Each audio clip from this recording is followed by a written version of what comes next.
Hi. Hi. Um, it's been quite a while that we haven't seen each other.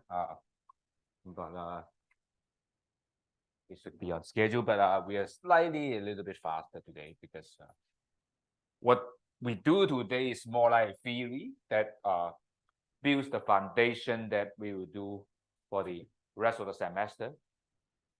So so we basically just introduce the concepts of how to do data, the foundation of data, the probability, and that's is what we the goal. Okay, and I try to be a little bit faster because of the fact that from other experience, this is a rather boring part because basically it's just theory. Okay, there's not much application in this one. But I try to give the big picture then so that you know what we're doing. Since we're studying a second part, I'm not going to review the previous one because I guess from your homework, you already experienced how to work out probability. So I don't see the reason I need to review because it's independent. Okay. And some of you may be worried about the homework, struggling, but do remind that we don't have midterm. So the homework has to be slightly longer to make you work a little bit. Otherwise, if I make the homework shorter, then I have to make a midterm. So it's kind of like trade-off. So the goal of today, as I said, to give you the idea of what we call sampling. From the you just do the homework, you do probability theory, right? You do random variable, right? So basically, is the idea is you have some idea how the future to make a educated guess on the future by quantifying uncertainty by probability, right? You are saying that I say the future can be modeled according to say normal distribution, exponential, Poisson, binomial, and which applies according to the scenario, and then you see the future which case, then you apply. Okay. Of course, our course cannot cover every possible scenario. But I already give you a tool that how you would be able to find another random variable, right? You can, if you are going to model a uncertainty, right? Then you just pick up whatever random variable that fit your scenario, then you just apply, right? I guess from the tools that we learn, then even I give you a new distribution you face, and then you can just apply what you learn, because to quantify the future, you would use the mean, variance, or the fx or px, right? And that would be the complete description of what you want to do, right? And then that will guide you what to do next. But the question would be like, okay, how do we quantify the future, right? How can we come up with the parameter of the distribution, right? Suppose I have an exponential of a normal. How can I get those, right? How can I get suppose the normal? Suppose you think the future is normal, right? You need a mean and variance, right? You have to know the mu and sigma, right? Then how to get those? So that's the idea of the rest of the class, is trying to, from a data, okay, you collect data, and from the data to make some educated judgment, okay? And the idea is from data, you have some specific pattern or knowledge learned from data, you try to generalize this to a much more bigger context. Okay, that's the idea. Okay, so let me more formalize what I said by defining some terminology here. So we have what we call population and sample. Population is the thing that we want to study. Okay, but usually it's so big that you can't really study. Suppose you want to know, you're a manager, you want to know, you have a new product, you want to say how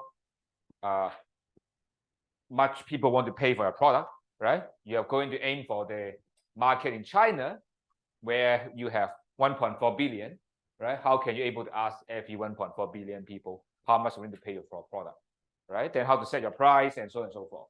How can you do that? Or you are a auditor, right? and you're auditing for a big corporation which might have stores in many provinces in China, right? You're unable to going to visit every single store, right? Then how can you going to do that, right? You have to do sample, right? The sample is the subset or some selection from population, right? And then with this where you study. You want the sample you choose is going to, the knowledge you learn from that is going to be representative, going to be useful, okay, to predict the population, right? Suppose you want to know, hey, how much people want to pay for your product in China, right? So probably you want to go to every province, capital of every province, right? Or some neighborhood towns and try to check out, right? Rather than you don't want to ask everyone, right? So that's the idea, right? So use the small picture, what you learn from that to guess what's going on in the big picture. Okay, so that's the meaning of data, right? Because you're never able to have everything, right? So that is the idea. Okay, and the one of the big thing here about population sample is you're going to get some part of the small picture, and which part you actually get is something you don't know, right? Even though you decided to go to the capital city of different province, then whom you're going to meet is not deterministic, right? It depends on who actually you meet, right? Suppose you want to look at how much people want to spend on your product, okay? And you happen to meet rich people like Jack Ma, right? Then he's going to pay a lot of money, right? But you have to going to meet a random people like me, right? Who's a poor teacher, then would not be able to pay anything, right? Maybe zero. I'm going to pay nothing for the product, right? And maybe some of you very rich here, then may be able to pay a lot, right? So it depends on luck, right? Then it's like that's why we require probability, right? Probability, remember, is measure uncertainty. So that's why we have to learn probability, and we try to build a connection between data and educated guess. In the middle, we require probability. The reason is being that what data you get is probabilistic. You don't know what you get, right? Because you try to get things from the big picture. You are going to draw something out of there, okay? So to make graphical, I just have a picture that I think that would be very helpful to you to think. Where's the pen? Here, okay? And as I just said, right? Suppose you want to have a population, right? Which is the object you want to study, or some conclusion you want to get there, right? Is 1.4 billion people, right? Or to make it simple, you just make we only consider there are only 3 guys here, okay? And 1 guy here is as poor as me, and there are some very rich people like Jack Ma, and some intermediate rich people, right? Like some of you, and there are also people, okay? Some woman who is not very rich, right? And some woman, okay, somewhat rich, okay, and some woman is super rich, okay, and we have $3 sign here, okay. So it really depends on who you got, right? Suppose I'm going to have a sample of 2, okay. I'm going to interview 2 persons. I have a product. I ask, okay, I'm going to ask if they suppose a new iPhone, right? Or a phone maybe Elon Musk thinking, right? X phone, right? He's going to have a phone that can directly call to the satellite, right? How much you want to pay? Right now they have that, right?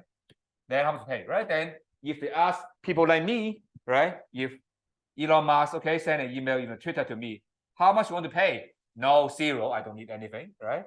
And ask a girl, maybe some of the girl is not very rich, okay? Let's say living in the mountain, very poor, 0, right? So what you get is nothing. No one want to pay for your phone. So Elon Musk go home. No, okay, I'm not going to introduce, right? But if in a case that Elon Musk happened to ask Jack Ma, okay, and ask his wife, right? Then maybe he will pay a lot, right? Then actually what you end up with is probabilistic. It's uncertain. You don't know before you do the survey, you do the data collection, you don't know who you get. So what you actually observe in the data is a random variable. Okay, so that's very important. What the key point of this graph trying to illustrate one thing is what you get from a data is a random variable. Okay, of course, what you observe, you get a data, your data is there, then the data, there's no uncertainty. But before you do any survey, before you do any data collection, it is a random variable because you don't know which one you get, right?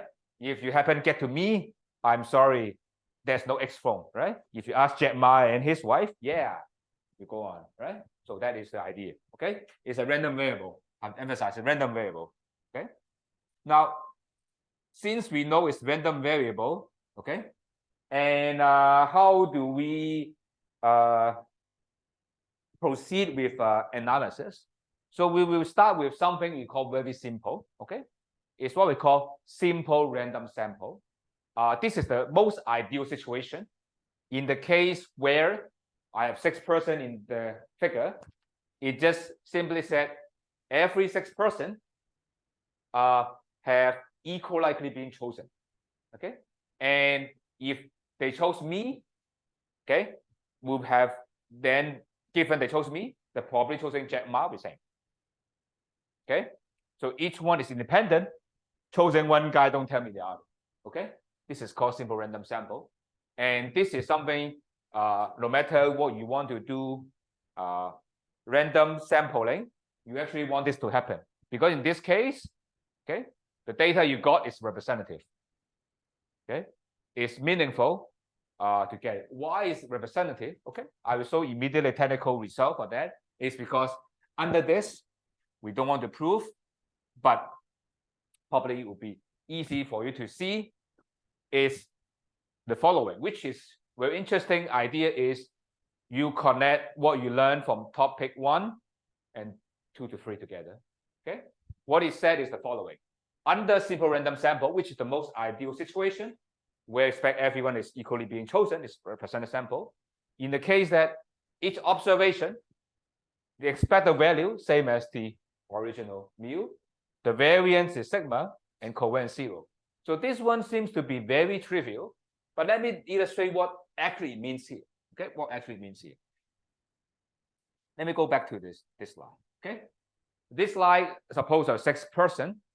Okay, here, and I have $1, some got $2 and $3, so on and so forth. Okay, so in that case, the population average, the mean, is 2, right? Because average of everything is 1 plus 2 plus 3 plus 1 plus 2 plus 3 over 6, right? Which is 2, okay?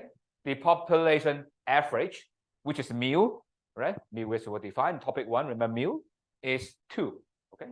Let me write that down because that will make it easier. Mu is 2, okay? What the simple random sample means the following, okay? Suppose I close my eyes. I pick up one guy, okay?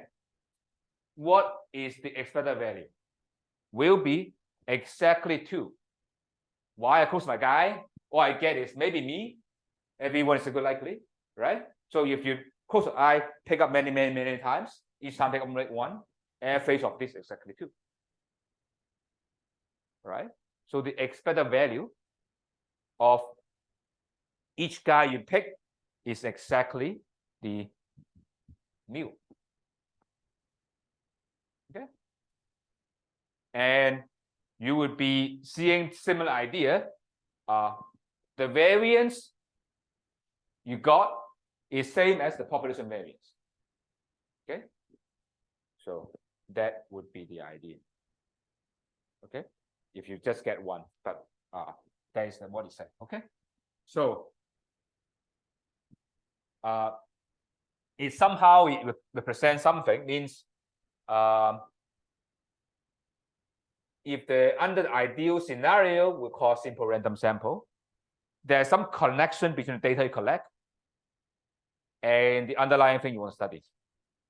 Okay, so to say a little bit more, I have to get it a little bit bigger. So suppose the underlying income follow a bell curve. Okay, suppose the income of 1.4 billion people in China, right? Do note that the population here, the income in China, there's no uncertainty. There's no probability here, right? Just how much people make here, right? Maybe we notice, okay, Jack Ma is here, right? And I'm here, right? So there are, right? And some of you graduate maybe somewhere here, right? I guess. Luckily, maybe you are here. You, me, and Jack. Okay. I mean, the Jack is the Jack Ma, not the Jack the Titanic. Jack the Titanic also here anyway. That's right. I mean, Jack is very rich, regardless of what you say. But probably you see there's no uncertainty, right? Because suppose this is known, right? How much they make and the mean make, then this is a no uncertainty. But what I'm saying here is the random variable is the random variable, right? You try to collect data, right? And also follow the same.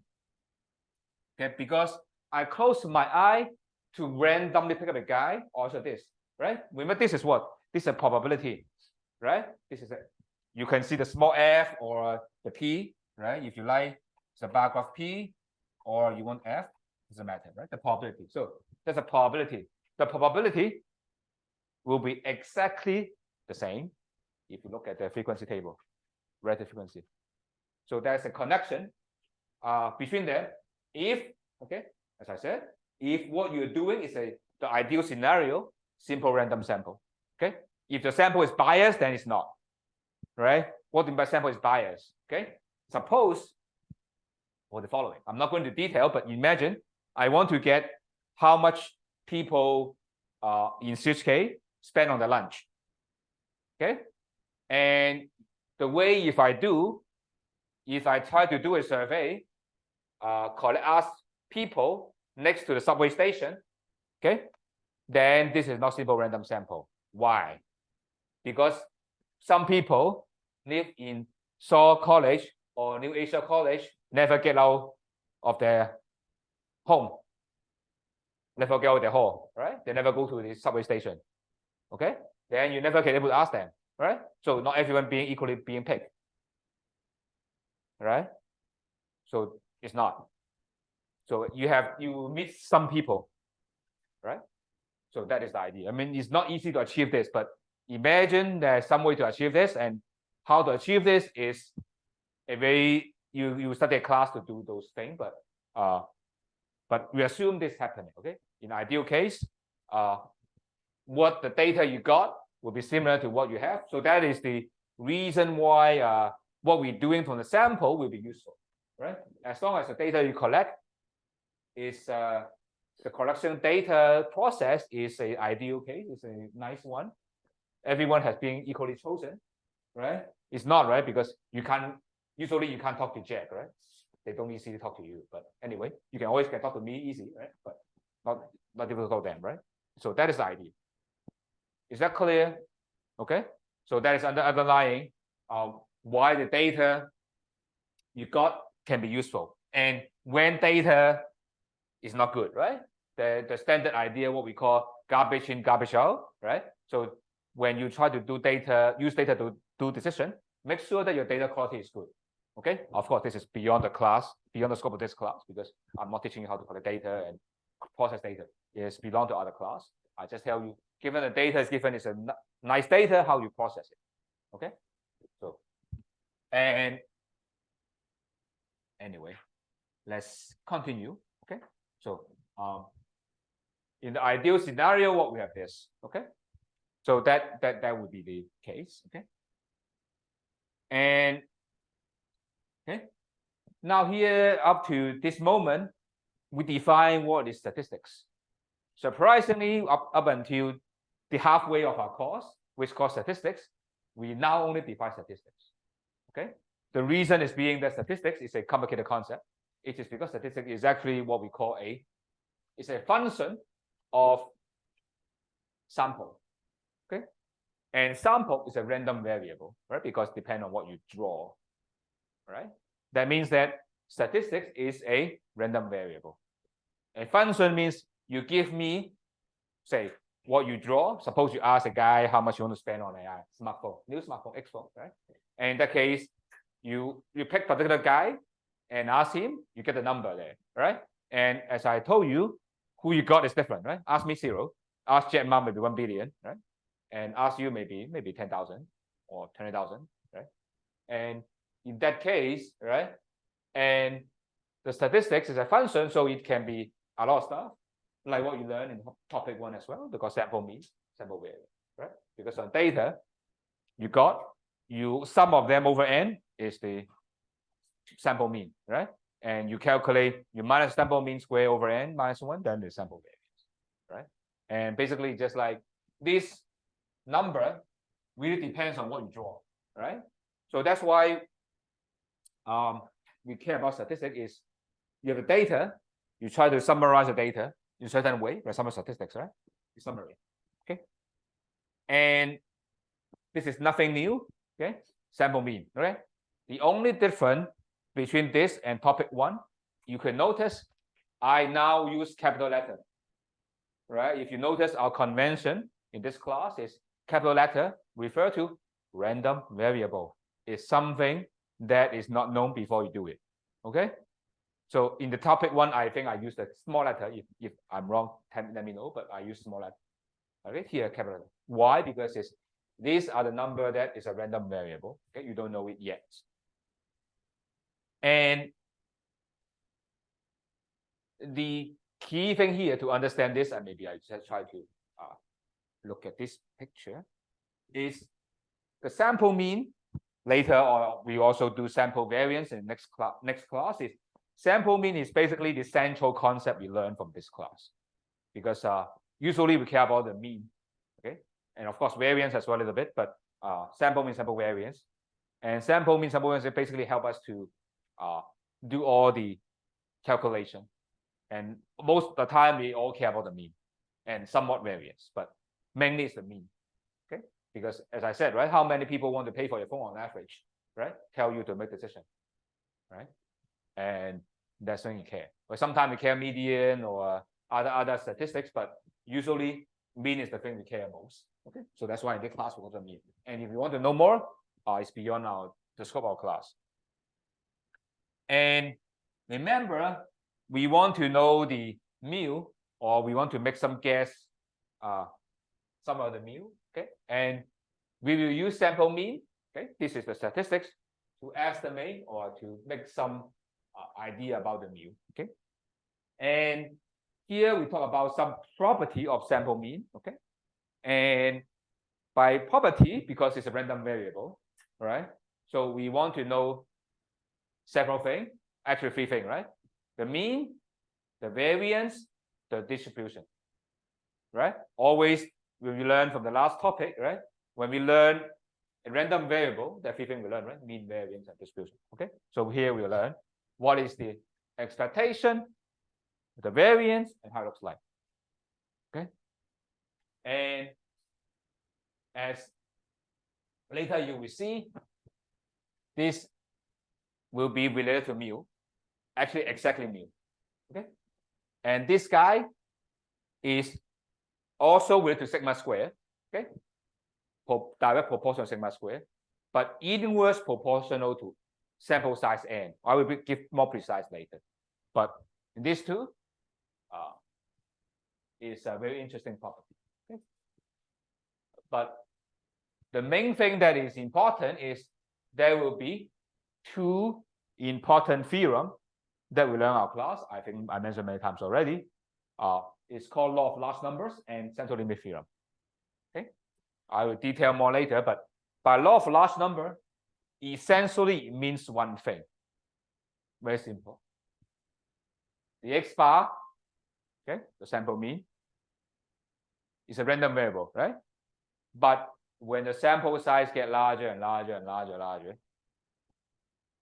the sample mean will be as close as you want to the mu, which means that then you can say, not loosely speaking, basically the X bar is fluctuating around the mu, right?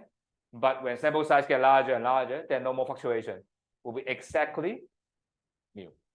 Okay, so that means that if you're able, you have a lot of money, if you do the sample size as large as you want, you can uncover mu. Okay, just imagine this case. Okay, imagine in our case, right? The idea of this 1.4 billion people. If you get the sample 1 million, 10 million, 1 billion, so on and so forth, get larger and larger, you actually uncover everything you want to know. Okay, and why is important? Because there's some hope, right? At least you can imagine there's a way to understand what happened, right? So that is called law of large number. When the number is large, we can uncover the mu. Okay. And second thing is, when a sample size is large, how the X bar looks like, the sample mean, will be a bell curve.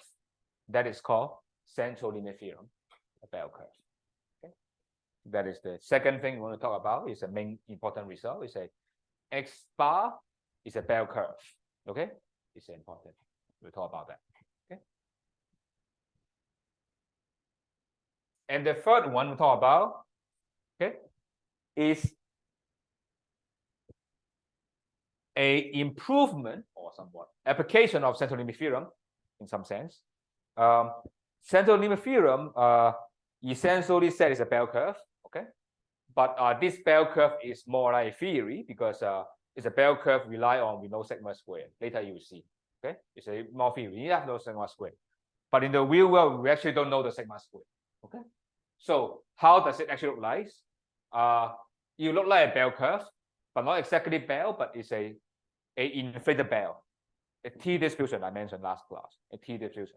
Okay, I will give more detail later, but as I said here, I will bombard you with a lot of theory, so there's not much application from this class. Next class we will have more application, so I'm sorry about that, but with just a bunch of theorems.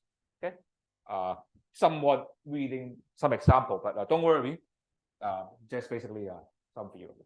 And lastly, we talk about a special case. So far, we didn't restrict what is X. Okay, and talk about a special case where your data is a binary. For binary, it means it's not a number. Okay, for example, ask whether you like curry food or not, whether you're a boy or girl, whether you are rich or poor, right? So on and so forth. Okay, it's binary. But why talk about this? Because if the data is just binary, things become easier. Okay, and I will just talk one or two properties so that you would be using for next class. So it's, as I said, this is to prepare you for the next class. So basically everything just theorem. So not really apply. Okay, but we will use this idea when we talk about next. Okay, because based on this from now on, okay, if you learn this, no more theory. Okay, just basically I just give you a bunch of algorithm, bunch of steps you want to follow. Okay, I want to emphasize a idea here is this is telling you the theory, and then from onward there will be application. Okay, so applying so this is a very rather boring class. So if you like theory, then we're happy, but you have not like theory, then it's very boring. So just something. Okay. So first is saying the following is the expectation of the sample mean is exactly mu. Okay, so what it means is the following. If I have do one sample, okay, I collect page 6. Suppose I have remember the example, leading example I think is like this one. Okay, I ask vendor pick up 2 guys. Okay, and I calculate sample mean $1, right? If I get 2 rich people, right, then average is 3, right? If I get 2 middle, is 2, right? But if I get poor people like me and a middle class girl, it's 1.5, right? 1 plus 2, 1 plus 2 over 2, right? And depends on what you get, the sample mean is different, okay? But the average of this sample mean will be exactly to mu, okay? And later we talk about in next week, we'll talk about this is called the nice property. It's called unbiasedness, which essentially said we want to use X bar to predict mu, right? And if you do it many times, okay, average of those things is actually what you want to guess, okay? And it need not be true for many things, okay? And actually this is property explain why when we have sample variance, you have n minus 1 rather than n. We'll talk about next week is if you divide by n, that is not equal to sigma square. So you need to subtract by n minus 1 to get what we want. Okay, it's very important. Luckily, this is the right thing. Okay, but the sample variance, the reason why we want n minus 1 is because of this. Okay, because you can imagine if hypothetically we repeat our sampling process many times, average of those is what we want, right? We want to get the right thing. That is called unbiased. Unbiased means bias means not exactly correct, right? Unbiased means the correct one, right? So you want to have that. Is that okay?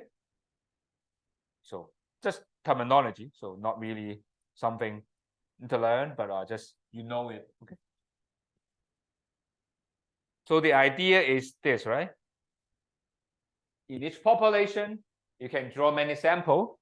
Each sample have own sample mean, and average of this sample mean we exactly call mu.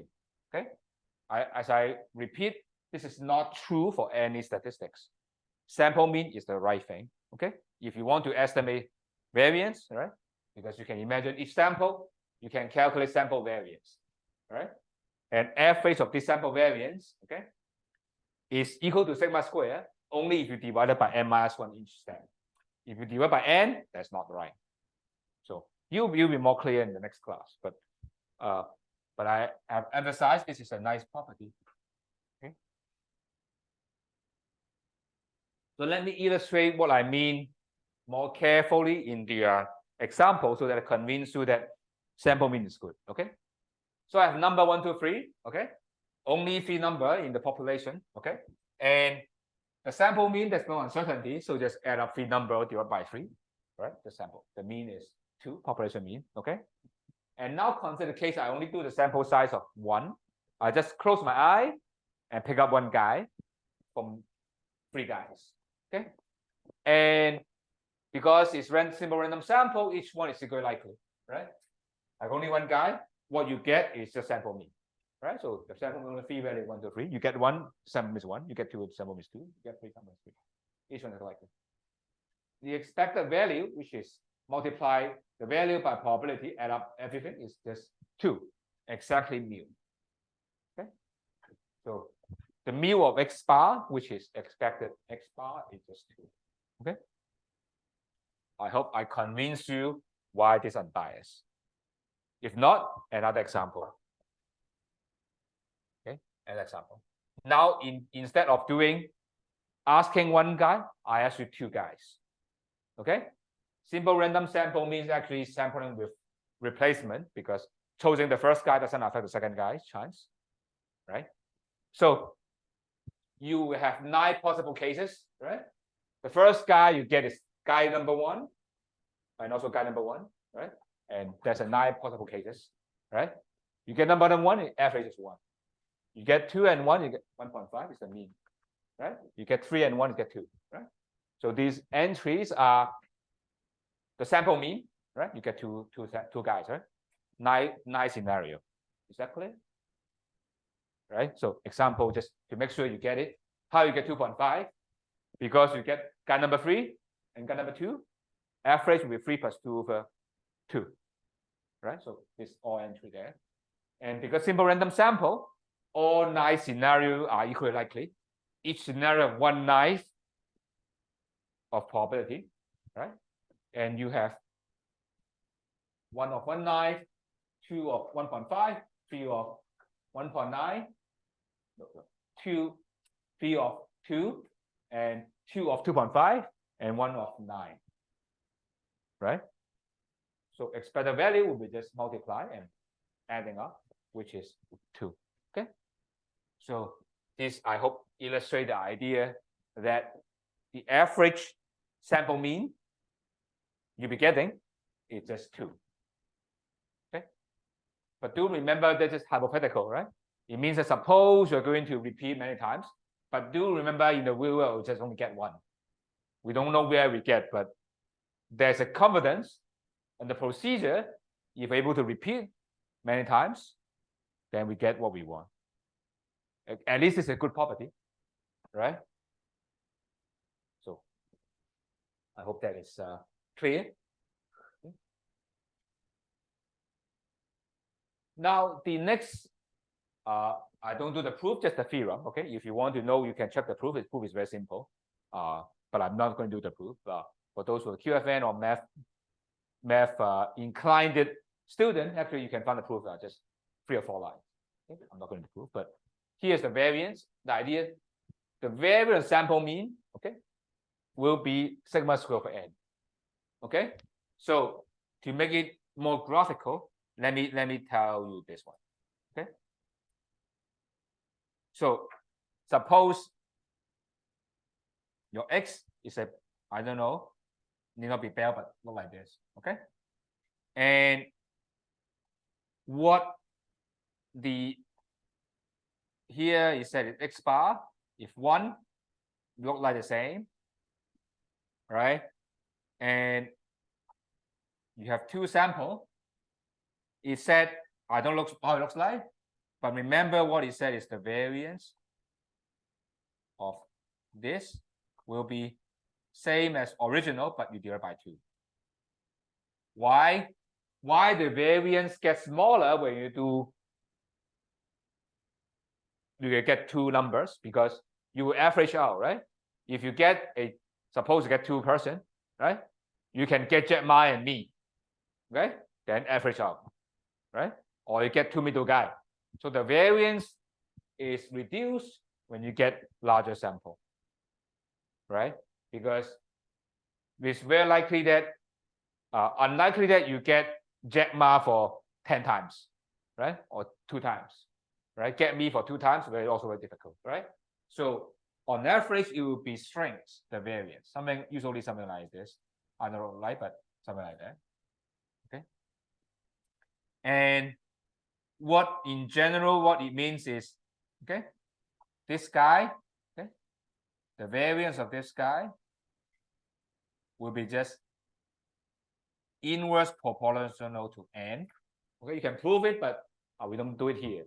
But just how big is how variation, right? Remember where variance is the spread, right? How spread is your sample mean, right? Is depend on how original the spread data is, which is y proportional to sigma, which is natural, right? And it's inversely proportional to n. It's also natural because the larger the sample, it's more likely the variation average out, right? Because you are unlikely to get multiple of me, right? Who are unable to pay anything, right? Also unable to, it's very difficult to get Jack Ma every time, right? But you're able to get sometimes me, sometimes Jack Ma, sometimes you, many times of you, right? Then in that case, it will be averaging out. Is that clear? Okay. If you like the bell curve, it will be, if you think the underlying is a bell curve, it will be like this, right? If you think the bell curve is, suppose underlying the bell, right? And what it means is you have this will be same, right? Same shape. If you have this, then you will usually be half, right? And if you have 3, you'll be even smaller, and so on and so forth, right? And you can imagine when n go to infinity, very large. E will be something like this. Okay. Actually, it should shrink, right? Because there are no variance, right? Because when n go to infinity, right? 1 over n, right? So that would be the idea. Is that clear? Okay? So this actually is what the central limit theorem and law of large number essentially said, right? Law of large number said, right? I just wait one second before I go. Is that okay? So I talk about the main theorem. Before we do that is what a slide here is I want to add because the standard deviation of a statistic is usually called standard error. Okay, so that's why this is a standard error. I do it because it's notation wise. Every people do it. You otherwise you don't understand what sample error is. Okay. So this is the example. Okay, I 1, 2, 3. The population mean is 2. I can calculate the population variance by subtracting number square and over by number 3. Okay, population, so it's minus 1. Okay, and I can also calculate the variance based on I just do sample size of 1, right? 1, 2, 3, and this is 1 minus 2 square 1, right? 2 minus 2 square 0, 3 minus 2 square 1, right? Because it's x bar minus. So you can see the variance will be exactly 2/3. Okay, same as this guy. But if you try to collect 2, okay,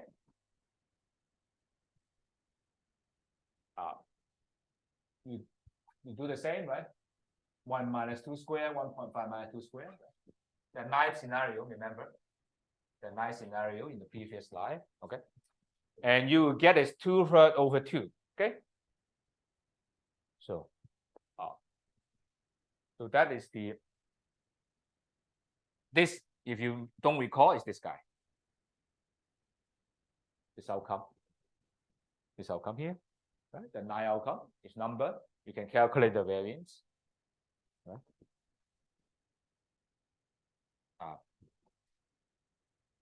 So you can verify it, okay? I'm not going to go to details since it can be proved rather easily, okay, in general. But if you don't believe, I just illustrate and then you can do it. If you do 3, it will be similar. If you have 3 sample, it will be 2/3 over 3, okay? So why I want to talk about this, okay? Because this you will use very often, this formula, okay? You'll be using this very often when we try to derive formula next. But the main idea behind is to try to show the idea of large number. Okay, as I said, when n go to infinity, this guy go to 0. Okay, right? So exactly, x bar will be exactly mu, right? Because it shrinks. Okay. So that is I shrink a little bit this morning, but the same one, same as if you download the new one, that is the right one. But the idea is no matter how small you specify, okay, any number, x bar will be epsilon distance between mu and basically this, right? It is basically saying this, right? I have mu here and mu plus epsilon and mu minus epsilon, right? And what it said is, remember x bar is a random variable, right? So it can fall anywhere. But what it said is, law of large number said it must be within this small range. If I have sample size as large as I want, okay, I can make sure that my sample mean is within very small range. Okay, I can be exactly because it's a random variable, right? So I cannot be exactly mu, but I can say I make the range I want to precision as small as I want, as long as my n is as big as I want. Okay, so that's the precise meaning, right? As I said, loosely speaking, when sample size get very large, the variance disappear, and the sample mean exactly become population mean. Okay, and of course, if you want a more precise statement, slightly more precise will be I show in the next slide, which I think now I become a technical slide. Okay, that's a statement. Limit the probability equal to 1. Okay, but I don't think you need that particular statement. In theory, you just need to know sample mean will be exactly population mean when I have a very large sample. Okay, that means that we get what we want. Okay, do note that this is different from unbiased idea. Unbiasedness means I have many samples. Every sample I do the average, the sample mean, right? Average of this sample mean is the population mean. Okay, but this still uncertainty, right? Because I need to collect many and average. But now what I say is I just do one sample, but I do a very large sample, and what I get, there's no uncertainty, exactly what we want. No more probability, right? Because probability to 1, right? Because that means I always need to be very close to what I want. Okay, the larger the n, the closer I want. Okay? If I have unlimited money, okay, the sample mean is what I get, and that is not going to be the mu. Okay, that's a good, because that means that I can discover truth. You talk about philosophy, right? It means that I do experiment in the nature, okay, which I believe nature doesn't change, right? In that case, right? Suppose you have that. That means that I do enough experiment, okay? Even in a single lab, I can do what I want. I can get exactly the truth from the nature, right? And unbiased means that if I have many labs around the world, I average out the result from each lab, I should be able to get what I want. Okay, this is saying that I have a huge lab, then I exactly get what I want. Is that clear?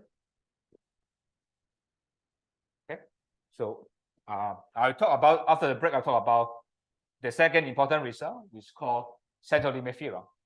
Okay, but don't worry, just telling you it's a bell curve. Okay, let's have a break of 10 minutes. In the meantime, I hope that you reply so that you can let me know I'm going too fast. Is it going too fast?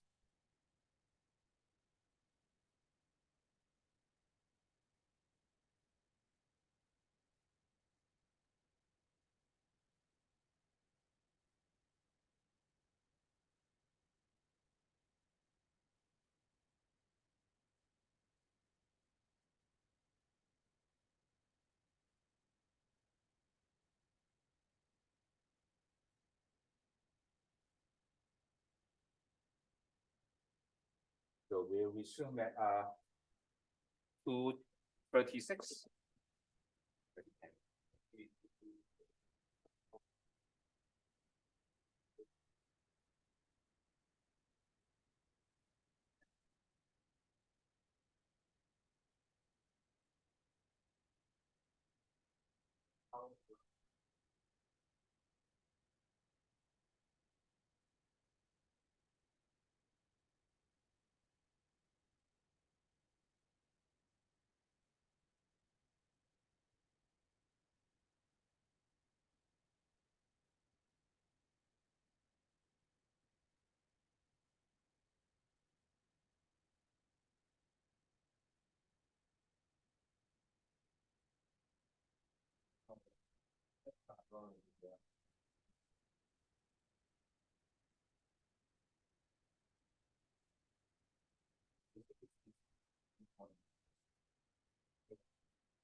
And this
experiment means that if you bet many times, you're not going to be that much.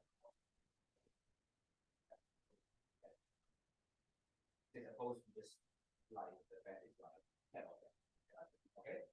You bet, if I do win, if I add, if I do my dollar, I will lose most of the dollar.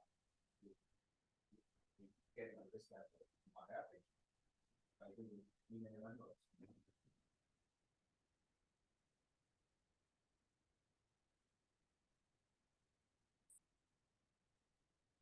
Points again. So what happened? Many. But it's going to be many money.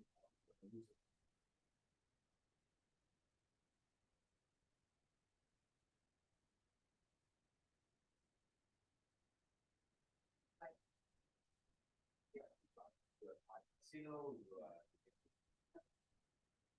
earn money.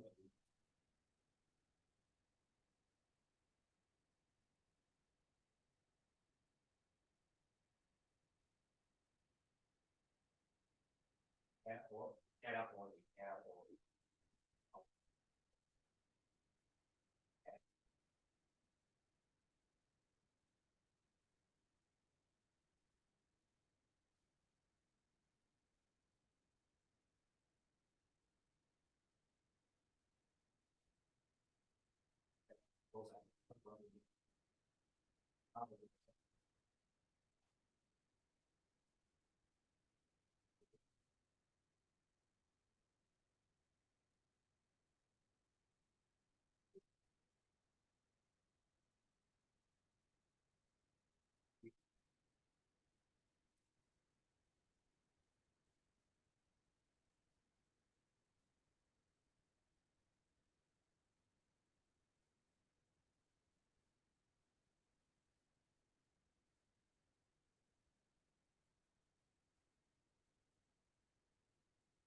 Those are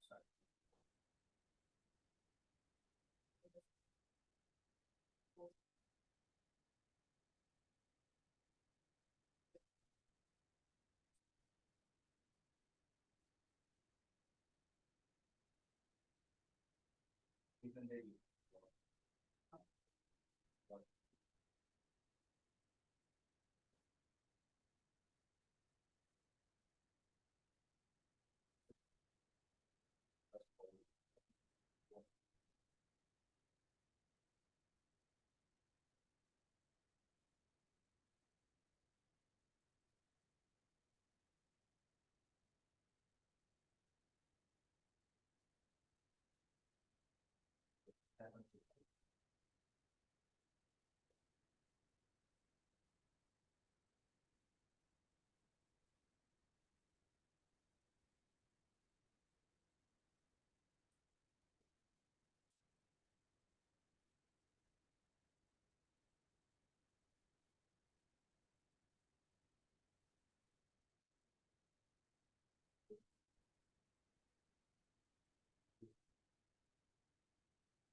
Well,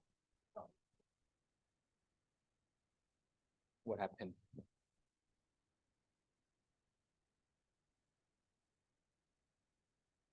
Hey, why? Is it funny? Not fun.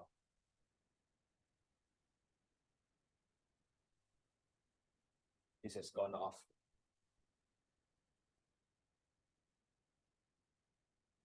Okay. So let's see the result. No. Variance part. Variance part. Okay, I'll try to talk about that. So the variance part is the following. So basically what it said is we know the sample mean, okay? We have many sample mean. Suppose we call it many sample, and this time I got a sample mean. And what we have seen is the average of this sample mean exactly population mean, okay? But the variance of this sample mean is much smaller, okay? The reason is being that depend on what you pick, right? Because suppose, as I remember, I said, right? You is given this, right? It's very unlikely to pick me and Jack a lot of time, right? Most of the time you pick somewhere in the middle, right?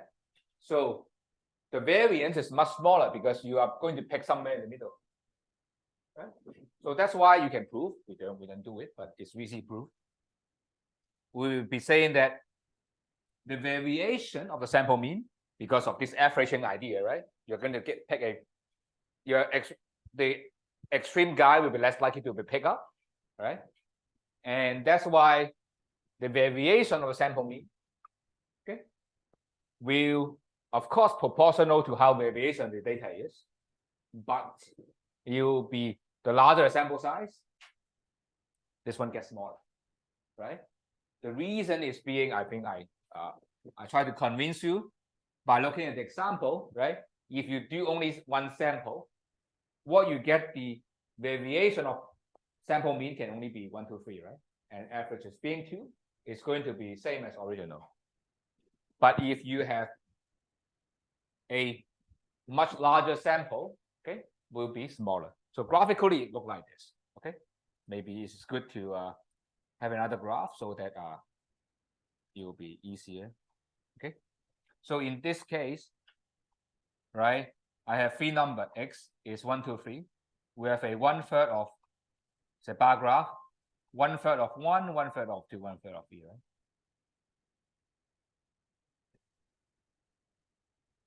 Why I can't, right? It's P of x, right? And then this will be same, okay? If you do x bar 1, right? And if you look at the data, if you x bar 2, what it is, it will be something like this, still 1/3, and you have this 1.5 of this 1.9, okay, like this, okay, and then you do more, then you will be something like this as well.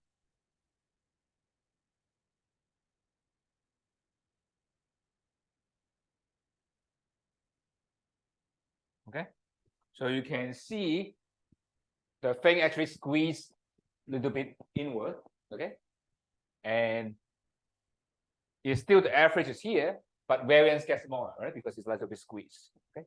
You just actually press the end side and look like more like a bell, right? In actually what we predict, we will have a central limit theorem. It looks like bell curve, okay. And when this get bigger and bigger, it will squeeze. This become very small. Everything will be in the middle. Okay? So that is the. I hope this is the main idea. Okay, you can just keep doing it. It will be same. But I'm not going to. You can check it out. It's not difficult. But I'm not going to bother you with the math. But that's the idea. Hope I try to answer you. But if not, then let me know again. Little bit fast. So because it's all the theory, so and I don't show you the proof, so there's nothing to understand. Just remember there's some fact, and I try to give you some intuition because we're not doing the proof. So and this knowledge is basically we just apply directly. Okay. So in the worst case, I'm a little bit fast. You just remember the main result, and that's it. Because that's you are not doing the proof, so that's I try to give you the intuition why this is true, why the variance is inverse proportional. Give you an example, but there's nothing super new here. But I agree there's a little bit fast because is slightly boring, to be honest, because there's nothing applied. But next week we apply, then you will see, and all the knowledge we learn will be just applied again. So don't worry, it will be same thing. Okay, we have agreement on what is today, luckily. And today is good. We have most agreement today is sunny. Okay, this is the time that we mostly have less variance, least variance of many class we have. Sample and distribution, law of large number, yes. Average sample, yeah, everyone got it. It's hard, yes. The key point is not hard, it's rather you have some new concepts. The main thing you want to get away from this class is the sample mean is a random variable, the first thing. The second thing is the sample mean, suppose you do many samples, will be exactly the population mean. And the variation of the sample mean will be decreasing with the sample size. Okay? And at the end, it becomes a bell shape. Okay? And the bell will squeeze. Okay? That is the main idea. But for sure, it's hard. I mean, because everything is new. It's not about hard, it's about unfamiliar. Because there's nothing to understand but just some kind of fact, right? Summarize. So I have most of you say is appropriate, so that's good. Not too fast. Most of you able to follow, so happily. I mean, as I said, this is the last theory class. From that on, we are going procedure. Okay, we're going to tell you in this scenario, this is a procedure, and this scenario, this procedure. So it's even more boring because you would be seeing, okay, this is the example. I apply this. It's more like a accounting class, which I hate, but it will be something like that. So not much fun, but at least the procedure is very boring, but the application is very useful. So you find very useful what we do, but the procedure is very boring because it's like robot. This is like factory work. I don't like it, but some of you like it, it's okay. So although I often say accounting, but I mean I don't have bad impression of accounting, okay? Because my wife is doing accounting, so I do not anything about bad. I mean, although I said I don't like accounting when I'm undergrad, but I have no bad image about accounting, right? So do you call a fish with no eyes? Yeah, that's good. Fish. Okay, without eye. Yeah, that's a good joke. I like it. Yeah, fish without eye is fish. This is a good one. I like it.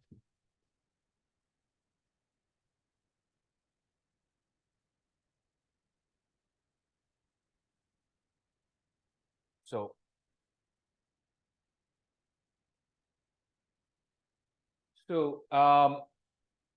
central limit theorem actually go back to very similar to the graph I have drawn already. It just basically say you can see this looks like a bell. Indeed, that's what you expect. So when n get bigger, you have a bell curve. Okay. So precisely, you can do this. Is like you can do number. This is the sample, and the sample will look like this, and look like this, and look like that, and more look like a bell. You can actually draw it. Not going to show you, but this will be something like this in it, and the one become very small, right? Before it's 1/3. Okay, the one is getting much smaller, so we can get 5 or 6. It will become very like a bell curve. I can actually draw this guy. Okay, maybe I should have drawn it in the slide, but that would be you expect to be a bell. Okay, getting center and center getting squeezed, right? You can see. Okay, and then it will be very close to the bell. Okay, so not going to tell you the proof, because to prove it, I mean, it will be a PhD level to prove it. So, or at least if the math will be 4,000 level, not going to prove anything. Okay, so what it said, we just use it, saying that the sample mean, okay, will be approximately normal with mean mu, with this is variance. Okay, so this is nothing we learned already. The new thing is normal. Okay, and you can standardize it, right? By over is standard deviation is standard norm. Okay, so that is the main result we want to learn from this one, because law of large number and central mean theorem are the key result from statistics when you apply to data.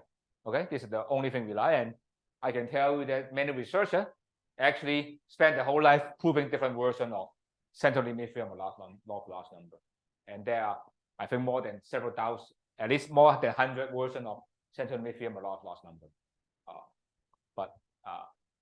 Well, because we are assuming simple random sample, right? And probably you want to realize that in many scenarios where it applies. But anyway, one of the concern I said when n gets very large, right? And how large it is, okay? Luckily, we don't need very large. The rule of thumb is more than 35, which always apply for a business case, right? So it shouldn't be matter. So large number applies. Probably ask, now we know the sample mean is Bell, so what do we learn from that? Okay, you will learn this next class. Okay, how we apply this. Okay, so this will be the main thing. And if you forget everything from this class, okay, which likely, so that's sample mean is just a Bell. That's what you need to remember. This we will use next class. Okay, we'll go back this slide again. Sample mean is a bell curve. Okay, and the variance over n. Okay? That is the thing we need. Okay. And that's what we use the next class. Okay. So example, I don't think I need to go very detailed, but it's very simple, right? Because population has a mean meal and variance 64. Okay. Imagine the income, right? And I have sample size 100. Then I want to know the probability sample mean is no more than 4. Okay. And you can, by central limit theorem, it apply because 100, so it just approximates this guy, okay? And this one, right?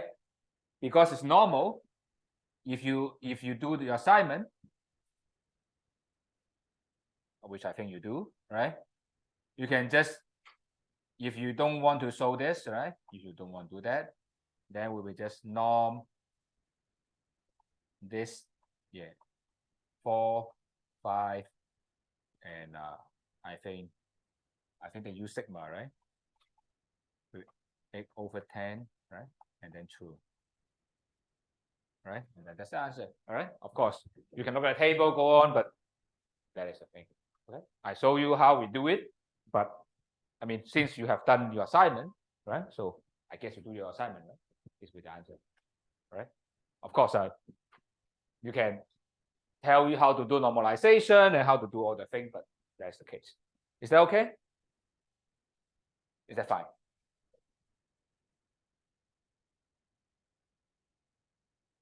Not going to do the Excel, you can do it by yourself. Okay. So that's the case. Okay. So one very last thing is I mentioned the binary data, right? If the data is 0 or 1, okay, which is very often when you ask a survey whether you like our product, right? Whether you like curry food or whether you're boys and girls, okay? And it's 0 or 1, right? It's yes or no, okay? Do remember this is just a random variable, right? So that means that we consider the uncertainty, right? To classify the outcome is either 1 or 0, okay? It need not be 0 or 1, but just we classify them 0 or 1, right? Suppose I have a data which is looking at the income of people. I can classify that about certain number is rich, about certain number is poor. That's fine. Okay? You can classify that. But anyway, so the proportion, right? The sample proportion, those with 1 is called population proportion, right? For example, it just 1 is female, 0 is male, right? And the proportion that people with 1 is the population proportion of female, right? If female is 1, male is 0, right? And in this case, mu we call population proportion, that's called pi. And the variance will be pi times 1 minus pi. Okay, this mathematical result is just basically coming from binomial, right? Because it's the proportion. In the proportion case, the variance is this guy. So this is very important because when binary data mean and variance are closely related. I know the mean, I know the variance. Reversely, I know the variance, I know the mean. So that is a very special case for binary data, and we will exploit this fact a lot. Okay, later you will see why I want to focus on binary data is because of this fact. The mean and variance for binary data is closely related. Once I know the mean, I know the variance. Okay, and that is make binary data a very unique way to analyze. Okay, and that means if I do simple random sample, I do size of 1, it's Brignoni, right, with mean mu, and second one is to do that is Brignoni, right? There's nothing new there. Okay, that is naturally coming from what we learned, and there's nothing new there. The sample mean, okay, there's nothing new in this slide except we call this guy P, just to same as your textbook. Okay, it's called P. Okay, but that is just extra sample proportion, right? The idea is very simple, right? Suppose I want to ask the fraction of CHK student that is female, right? And if I think it's like 68%, that is the pi, right? And suppose I go to the subway station, I ask 10 people, and out of 10 people, 6 people is female, and 4 is male. In that case, the P is just 6, right? Because I have 6 of 1 and 4 of 0, and it's 10. P is just 6, but 0.6, right? And pi is still depend on the overall data is I think 68% to 7%, right? So that's the P. Okay, and that is the same thing. Is the expectation of sample proportion is the population proportion. There's nothing new there. Just replace the notation x bar by P and mu by pi. There's nothing new. Okay, and here is the only slightly change, but this is the main key point. Here is the variance sample proportion, right, with sigma square over n, but sigma square is pi times minus pi. Okay, so this is very important because it makes things slightly more easy because there's no sigma. And later you will see that make our estimation or other things easier. Okay, and that means the central limit theorem, okay, when you apply, it's slightly easier, right? Because this is mu sigma squared, but now with pi times 1. Okay? So later you will see this is the same as what we have, but just replaced by sigma is become pi times minus pi. Okay, so that is the only thing. I mean, don't worry about that. We'll use this fact next class. So this is something very theory, but this slide and the slide before this is what we need. Okay, so this is the slide that you will come back, and this is slide we need from this class. Okay, the only thing you need to know n is more than 35. For this 32, slide 32, and the important slide 40 is we need to assume n pi, and n times 1 pi is more than 5. Okay, so that are the two things that probably you need to remember, or you'll be using. I mean, the rest is not really using, but just to understand. Okay, that is a thing that we actually apply. Okay, is that okay? Good. Is there any question? Because I just only left one thing I want to talk about. So it's very simple. It's no worry. This one is again a very simple thing because we don't explain the logic. So that's why there's nothing to remember. Just these 2 slides and then the last. But this one is, I would say, this one to talk about this is the one that we actually use for our course, and actually that is the one that we'll be using. I think I do use it every day. Okay, I would say this is the material that I use. I do data analysis. That's I do every day. So you'll be seeing this is the thing that always use. Okay, so let me go into a little bit deeper. Okay, there's nothing new here. The first statement is nothing new. Okay, we learned that. Okay, as I said, this is the most important theorem Central theorem, right? The sample mean is a bell curve, right? I just rewrite it, right? Because this is just this guy, right? If you remember, just to make sure that we're on the same page. This is this guy, right? You can just write that, the same thing. Okay, the same thing, right? Normalization, right? This is central limit theorem. Apply. Okay, this is the only thing you should remember with your heart. Okay, this is the thing that if you are trying to go to interview, okay, anyone go to interview with data science, or then you want to say, okay, what do you remember from the stat class? That's the thing you remember. Central limit theorem. Everyone knows it. I mean, there's no way you can forget. I mean, if you want to remember one thing, right? That's like if you, any of you in the relationship, right? One thing to remember is his or her birthday, right? If you forget, then you're doomed. Okay. For this class, what do you remember? One thing, central limit theorem. If you forget, you're doomed in your exam for sure. Because this is one thing we do. I mean, so that's why if you forget it, bye bye. I can't save you, because this is a thing that we'll be using, and don't worry, we'll be using it throughout our course. That is the main thing. Okay.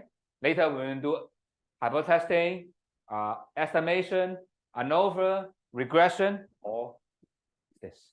So you can't forget, right? Because your girlfriend or boyfriend will always remind you, right? When the birthday is coming, right? I like this implicitly. So you have to know what to give, right? So same here, right? We will remind you enough. So if you forget, it's not my problem. It must be you are not listening, or you're missing the class, because we will repeat this enough, you will know. Okay.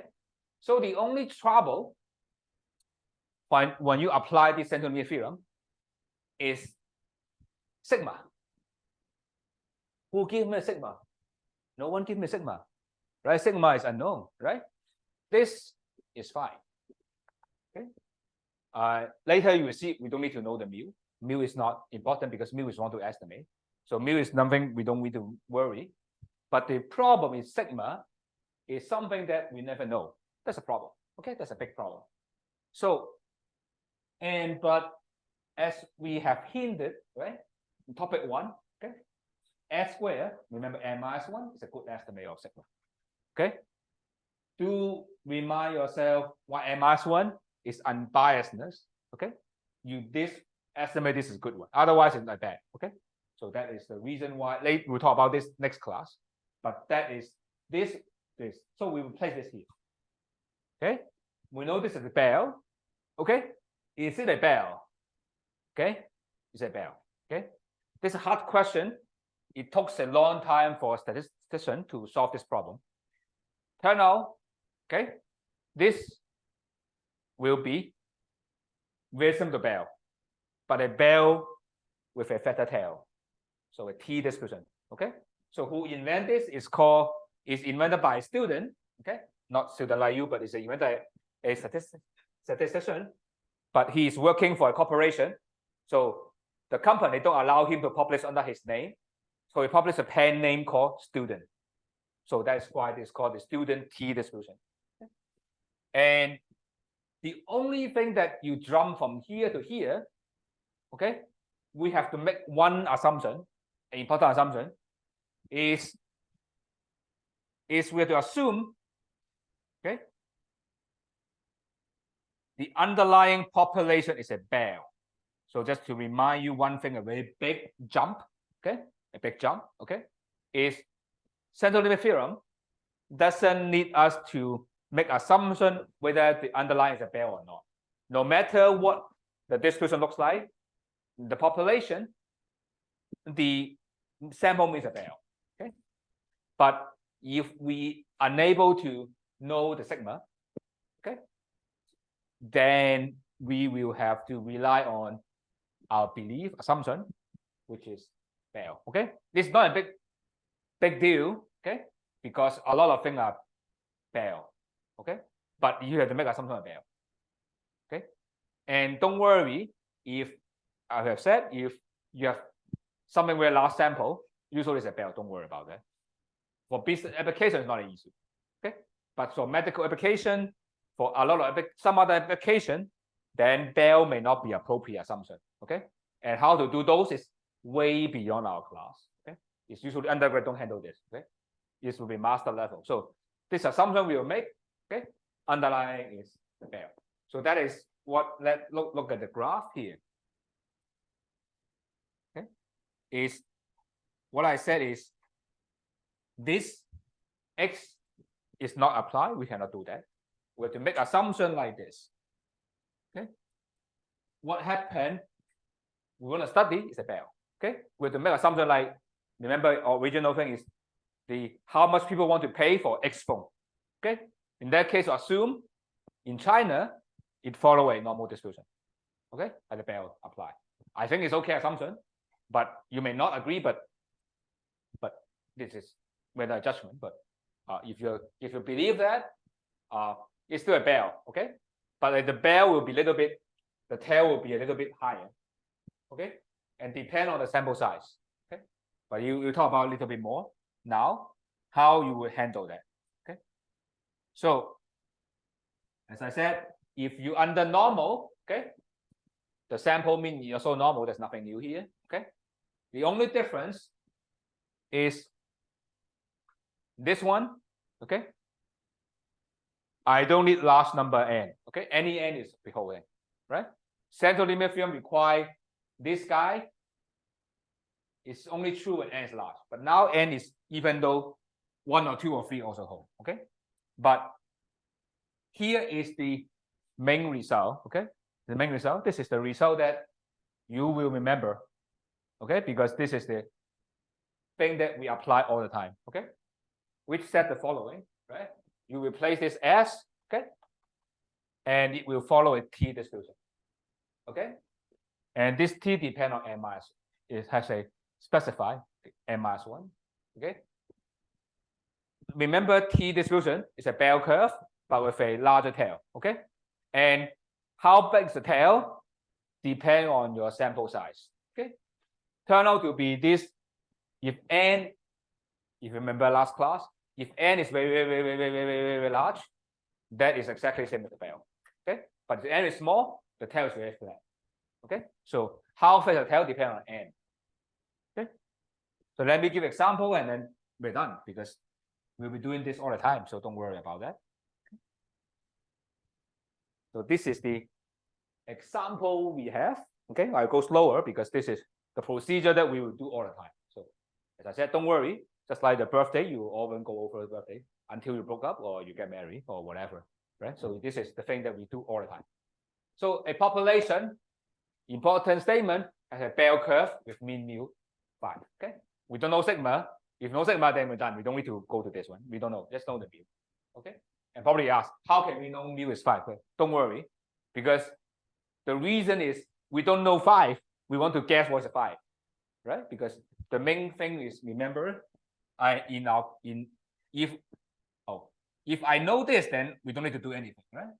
But remember is we want to get this guy. Okay, but the first thing is we assume we know this guy, and what do we have? And we go back to the question, go back. Okay, so but in the current case, we assume this is true first. Okay, and how we understand how it looks like, and later we will have, we don't know this, then how do we proceed? Okay, but now we assume we know. Okay, and suppose a sample of size n is 100. Okay, n is 100, right? Here simply mean, right? N is 100. Okay, and this means mu is 5, right? And sample variance is 8, is S squared, right?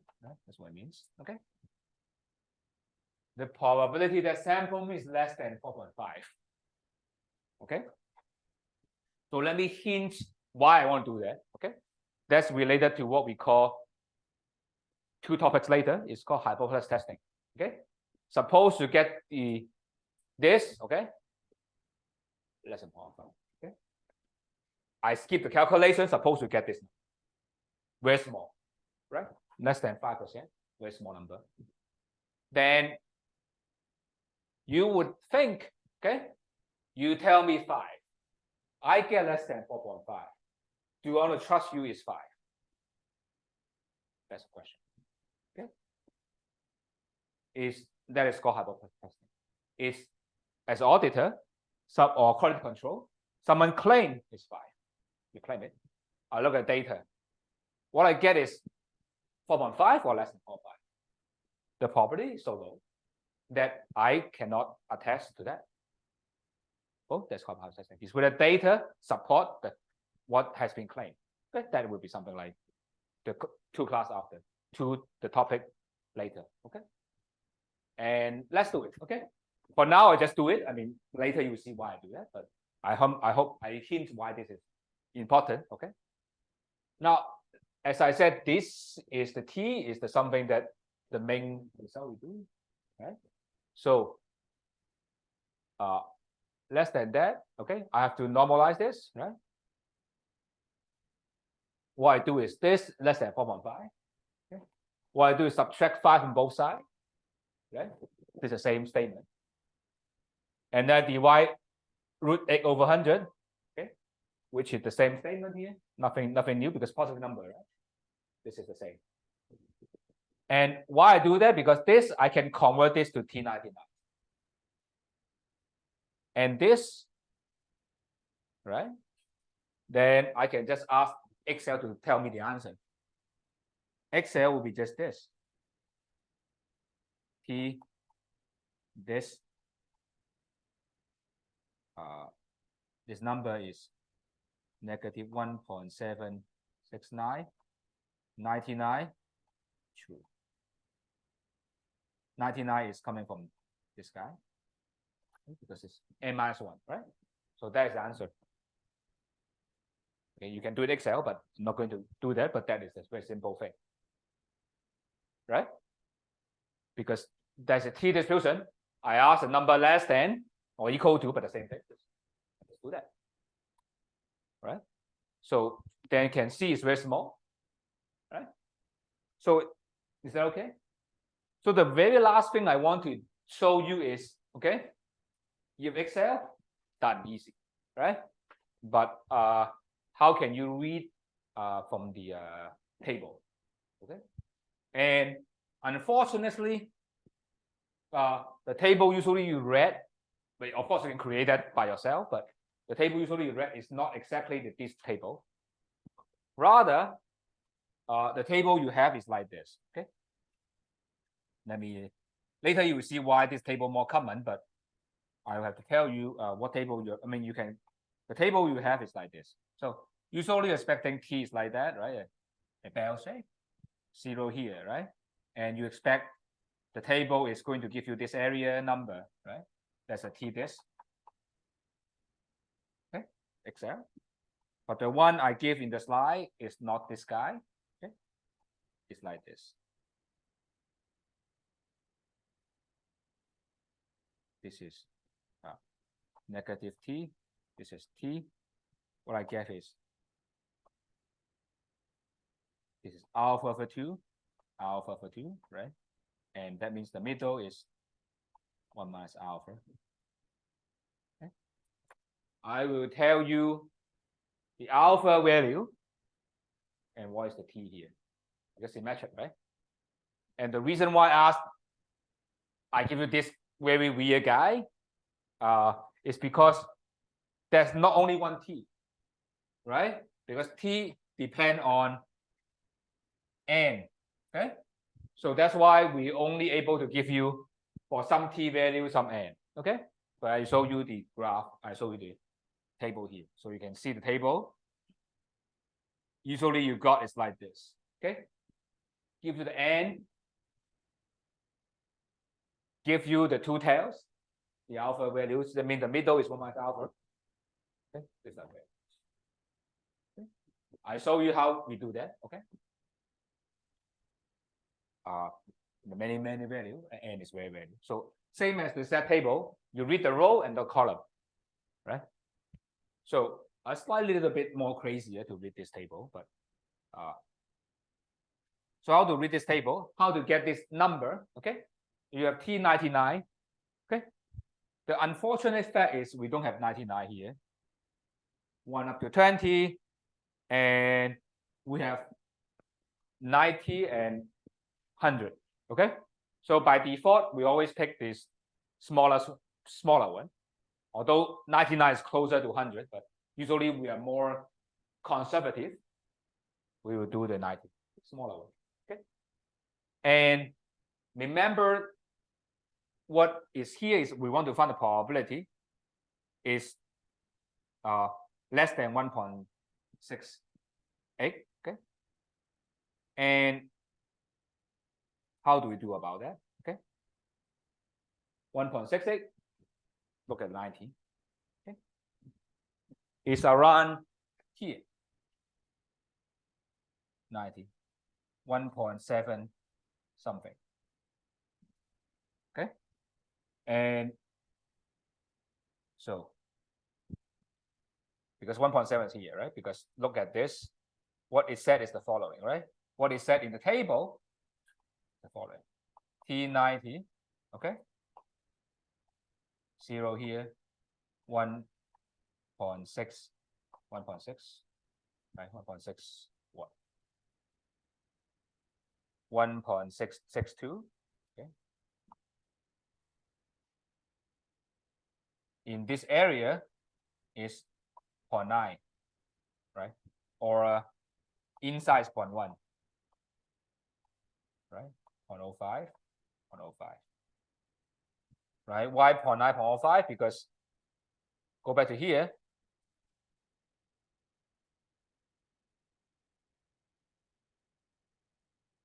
Look at this number.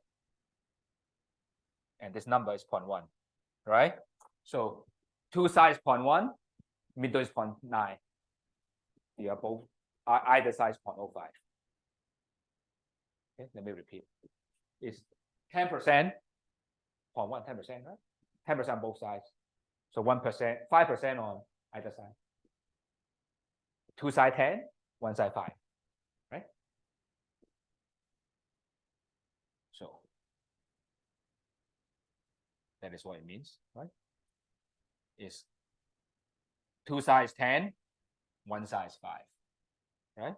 So this is 5% here. If less than negative 1.662, right? And let me finish this one very quickly. So, and then if 1.9, negative 1.9 something is going to be 0.95, okay? And this is 0.025, right? Because 5% on both sides, which means that 2.5 on one side, okay? Don't worry about 0.5, 0.25. You do this all the time. So don't worry. We do it many, many times until we get it. So don't worry. But this is the idea, how to get it. But of course, do remember you do T in Excel, right? Most of the time, except the exam. So you don't need to worry about this thing. But you will later see why I do this table, why the table we look at this. Because it's very clear when we do hypothesis testing or estimation, this is the thing we go. Okay, this is the more commonly we use this guy. Okay. So I guess I should let you go because I overrun by 3 minutes. I'll give you, I will have 3 minutes earlier next class. But finish that, yeah. So I'll see you next week. Enjoy the weekend. Sorry for overrun. Let me